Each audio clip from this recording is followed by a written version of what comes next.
ayaa la yidhaahdaa. nebiga sala allahu calayhi wasalam markuu yidhi qof kasta oo qalbigiisa mithqaala darra wax yar oo kibir ah uu ku jiro jannada ilaahay ma gelaya subxaana wa tacaala.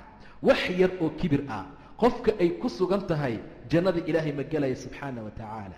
mar allaala markuu sidaa yidhi nebiga sala allahu calayh wasalam nin baa yidhi yaa rasuula allah, axadkeen wuxuu jecel yahay dacas fiican inuu gashto, dhar fiican inuu labisto, inuu ishagaajiyo isqiimeeyo. intaa ka bacdina waxaad tilmaantay in mataqaanaa qofka kibirka badan uusan jannada ilaahay gelin subxaana wa tacaala. say xaaladdu tahay?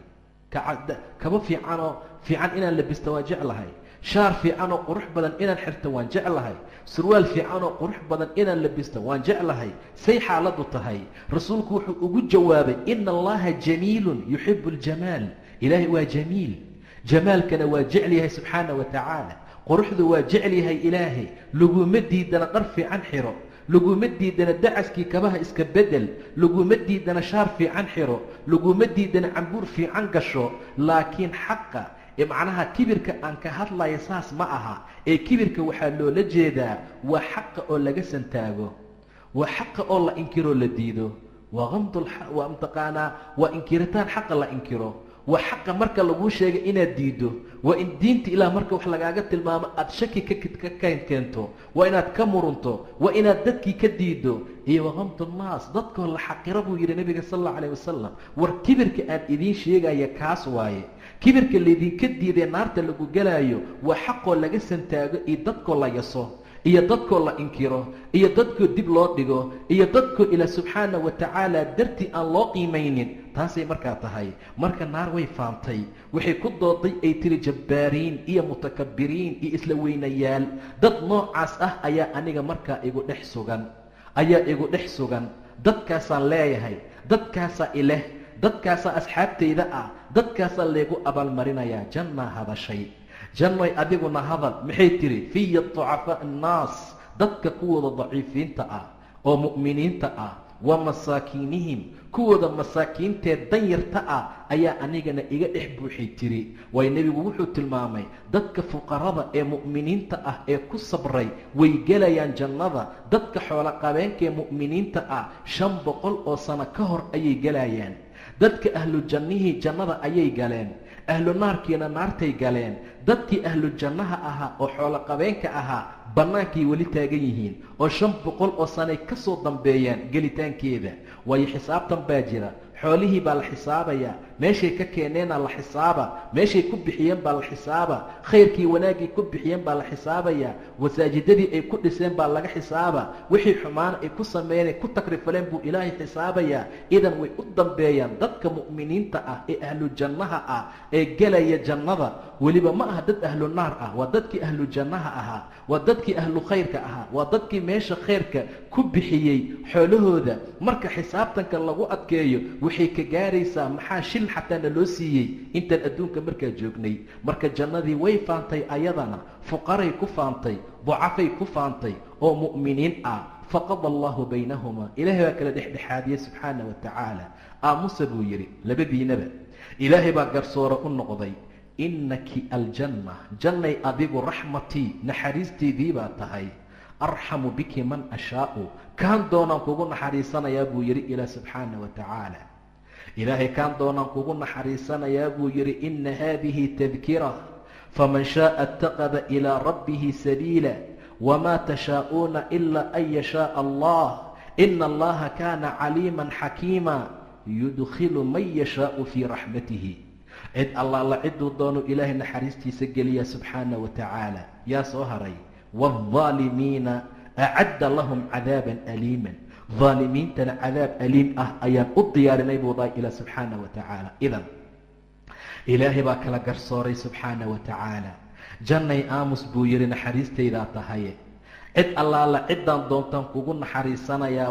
wa inaki adigana annaaru cadaabii, naaray cadaabkaygii baa tahay. ucadibu biki man ashaa, ciddaan doonaan kugu cadaabayaa walikilaykumaa calaya mil'uhaa labadiinana buuxin baad igu leedihiin buu yidhi ilaa subxaana wa tacaala. jannay adigana waa ku buuxinayaa ilaahay idinkii, naaray adigana waa lagu buuxinayaa. saa darteed labadiinana waxaad igu leedihiin buu yidhi ilaahay inaan idin buuxiyo.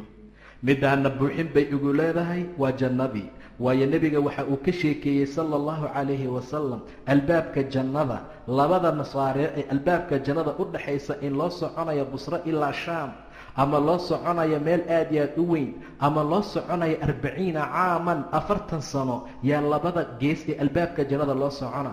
waxaa imaan doonta maalin ciriiri dartii ay buuxsamaysa buu dhahay sala allahu calayhi wasalam.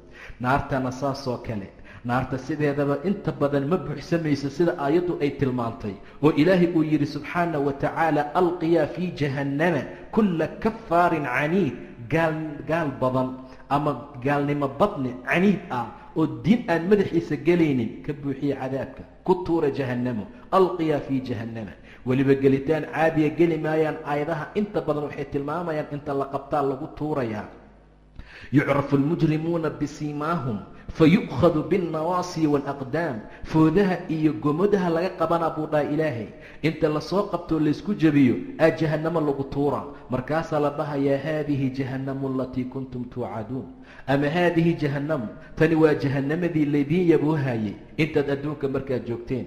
aayad kale waxay tilmaantay inuu ilaah yidhi yowma yudacuuna ilaa naari jahannama dacan, gadaal inta looga yimaadaa lagu soo tuuraa naarka jahannamo oo lagu soo gemayaa. macnaha yudacuuna ilaa naari jahannama waa lagu soo dhufanayaa, gadaal inta looga yimaadaa xoog loo soo tuuraa. aayaddan waxay tilmaamaysaa alqiyaa fii jahannama, jahannama ku tuura kulla kafaarin caniid, mid kastoo kafaar ahaa, kufrin badnaa, ilaahay diidid badnaa subxaana wa tacaala, awaamirta ilaahay inkirid badnaa, khayrka ilaahay diidid badnaa, haddana caniid ahaa, madaxa dagaa. alqiyaa fii jahannama kulla kafaarin caniid, maxaa kale mannaacin lilkhayr, khayrka mancin badnaa, xaq lagama dhagaysan karo, diin lagama sheegi karo, awaamir ilaahay dadka looguma fari karo, dhammaan waa mancina, waa diidaya, xabadkuu imtiqaana ka inkiraya, laabtuu ka nacaya, khayr socduusan arki karin, diin ilaahay oo dadku raacayaan ayuusan arki karin. bacdamuu ishortaagay diintii ilaahay, ku tuuru ilah leeyahay subxaana wa tacaala jahannamo. alqiyaa fii jahannama kulla kafaarin caniid mannaacin lilkhayri muctadin muriib, haddana manaac ahaa, reebid badnaa khayrka ilaahay iyo diinta ilaahay ayuu dadka ka mancinayay. alqiyaa fii jahannama kulla kafaarin caniid mannaacin lilkhayri muctadin, haddana xadgudub badnaa, xuduudda ilaahay oo dhan wuu ku xadgudbayaa subxaana wa tacaala. kii xaqa u sheeg la yidhi yuu ka lanayaa, kiinta ilaahay raacay ayuu hor istaagayaa, wuxuu noqday mid haddana khayrka manciya, mannaacin lilkhayr muctadin muriib, haddana shaki badnaa. diinta ilaah dhan buu ka shakisanya subxaana wa tacaala. hadduu arko ummad diintii ka leexatay oo kaafiriin noqotay oo faajiriin noqotay oo bidhaan iyo dhilaal adduun haystaa, wuu ka shakinayaa diintiisa. wuxuu isleeyahy armuu khayrkuu meeshaan ku jiraa, muriib ah. alladii jacala maca allaahi ilaahan aakhara, kii ilaahay micigiisa ilaah kala sameeyeyna fa alqiyaahu fi lcadaabi shadiid, cadaabka meesha ugu adag markaa ku tuura. faalqiyaahu fi lcadaabi shadiid, saasuu ilah leeyahy subxaana wa tacaala. say u sii socotay buu ilaahay yidhi, wuxuu odhanayaa qariinkii, rabbanaa ma adqaytuhu, ilaahu anigu ma dhuminin. xaq diidnimada, salaad la'aanta, tawxiid la'aanta, sharta uu ku socday, cabitaanka khamrada, daacada ilaah uu ka fogaaday, xijaab la'aanta, diintoo laga fogaado, awaamirta ilaahay oo la diido, waxaasoo dhan shaytaan baa igu wacan buu leeyahay. shaytaanku wuxuu odhanayaa rabbanaa ma adqaytuhu, ilaahu anigu ma baadiyaynin, walaakin kaana fii dalaalin baciid, inaan ani u tegay gacanta kama soo qabanin, inaan ani u tegay ma soo wadin, inaan ani u tegin baabuur ma soo saarin, intaan ani u tegay ma soo xirxirin. sababtu maxay tahay? asagaa la yimid, asagaa baadi cad ku jiray, asagaa xumaanta jeclaa, asagaa waxyaabaha noocaasoo kale ku jiray. saa darteed rabbanaa maa adqaytuhu walaakin kaana fii dalaalin baciid, ilaa wuxuu ku odhanayaa laa taqtasimuu ladaya, hortayda ha ku murmina, waqad qadamtu ilaykum bilwaciid, horay ayaan waciid iyo hanjabaad iyo goodi idinkugu soo hormariyey. la bedeli maayo qowl ani agtayda ahaaday wamaa ana bidallaamin lilcabiid anigana ma ihi mid addoommada dulmiya waa goormee yowma naquulu lijahannama hal imtala'ti waa maalin inta jahannamo lagu aruuriyo oo lagu shido oo lagu holciyo ilaah uu la hadlaayo uu leeyahay jahannamay ma buuxsantay hal imtala'ti maxay dhahaysaa hal min masiid ilaahayo korsiima ma jirtaa ma jira miya qof kale oo diiday qof kugu caasiyey qof amarkaagii diiday maanta waa maalintii layscadaabi lahaa maanta waa maalintii jahannamo laysku abaalmarin lahaa maanta waa maalintii markay faanaysay ay dhahaysay mutakabiriin baa igu sugan jabbaariin baa igu sugan dad madax adag baa igu sugan dad diin ilaahay diidaa igu sugan oo asxaab ii ah maalintaydii ah maanta la mara ee ilaahayow hal min masiid wax kale oo siyaado ah wax kaleoo amarkaa diiday wax kaleoo kugu caasiyey wax kale oo maanta lagu kaa cadaabo ma jira miya saasay markaa dhahaysaa buu yidhi ilaa subxaana wa tacaala haddaba qofka mu'minka ah ama qofka bani aadamka ah waa inuu ku dadaalo waxyaabaha lagu sharafoobo oo khayrka iyo wanaagga lagu gaaro inay taacada ilaahay tahay subxaana wa tacaala inaysan ahayn jaaha inuusan ahayn qabiilka inuusan ahayn nasabka inuusan ahayn xoolaha badan inaysan ahayn owlaada badan waayo nebigu wuxuu yidhi sala allahu calayh wasalam qiyaamaha marka la tago laya'ti rajul nin ayaa la keenayaa maalinta qiyaamo mar allaala marka la keena ninkaasuu u yaalaa samiinun aad buu u cayilan yahay haddana cadiim ah aad u weyn ayaa la keenayaa dadkaa weynayn jiray waa la qadarin jiray waa laga daba socon jiray waxaa lagu raaci jiray baatil waxaa lagu raaci jiray xumaan maalinta qiyaamaa la keenayaa laa yazinu cinda allah ilaahay agtiisana marka miisaan la saaro